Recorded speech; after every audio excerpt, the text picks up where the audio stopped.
the more you focus on your difficulty, your hardship, or even your pain when you're suffering, the more you focus on it, what happens? The bigger it gets. Well, I've been going through this, and I've been going through that. And if your friends listen to you and say, oh, I'm so sorry, I feel so sorry for you, the more pity they give you, the bigger it gets, and the bigger it gets, the more you doubt God.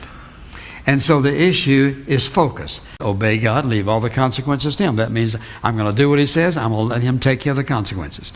God always acts. For example, He says one of those principles is that God acts in behalf of those who wait for Him. And so if I'm going to act on the basis of principle, then I know I'm going to be heading in the right direction, doing the right thing, because God operates on principles. Because God wants us to obey Him. And listen, leave the consequences to Him. Let me ask you a question. Is there any consequence of your obedience God can't handle?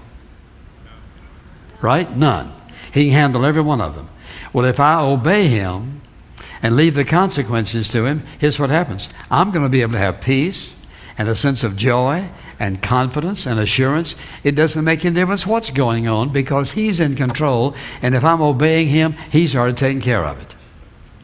Because, listen, the only thing that can happen in your life is what God allows. If you're a child of God, what He allows for a reason. When you're living with guilt in your life, or you're living with sin in your life, you're going to have a very difficult time trusting God, because sin short circuits the power of God in a person's life.